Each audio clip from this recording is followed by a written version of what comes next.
नमस्ते, प्रणाम सभी भाई बहनों का स्वागत करती हूँ अपने यूट्यूब चैनल पर। आप सभी लोग के सामने एक सोहर गीत सुनाने जा रही हूँ। अगर जो अच्छा लगे तो वीडियो को लाइक सब्सक्राइब शेयर ज़रूर करिएगा। कमेंट बॉक्स में बताइएगा हमारा गीत कैसा लगा।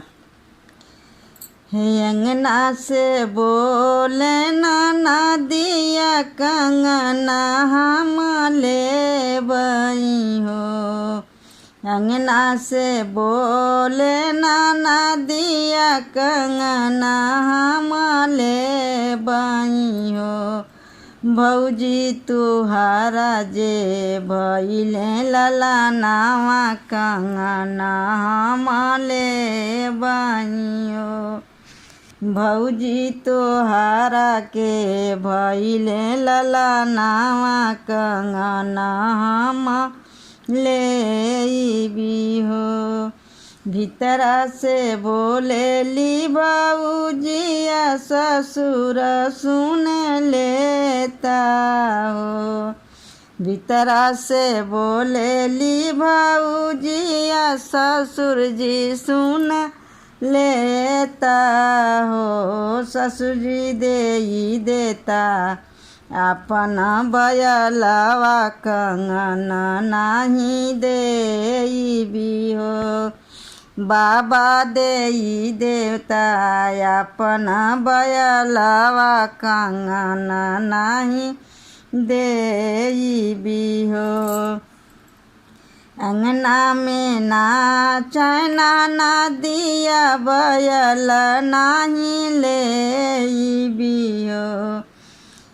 अंगना में नाचना ना दिया बयल नाही लेबी हो।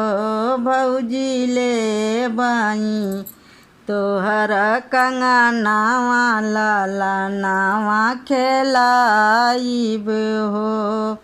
भौजी हम लेबा तोहर कंगनावा भतीजावा खेलाइब हो। भीतरा से बोले भौजैया जेठा सुनी लेता हो। भीतरा से बोली भौजैया जेठा सुनी लेता हो।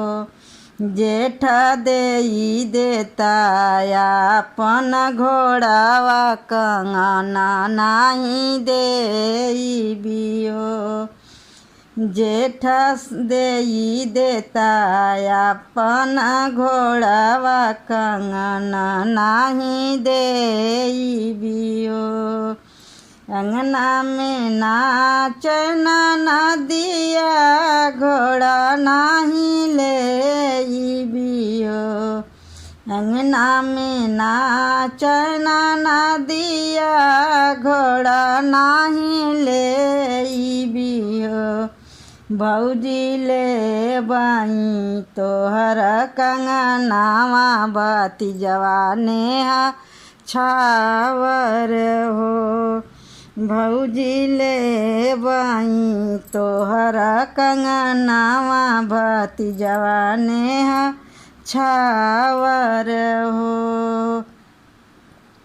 भीतरा से निकली भौजैया कंगना देही फेंकी हो। भीतरा से निकली भौजैया कंगना देही फेंकी हो। ननदो लेहू हमर कंगनावा अपने घरे जातू। ननदो ले तू हमर कंगनावा अपन घरे जातू अपने घरे जातू।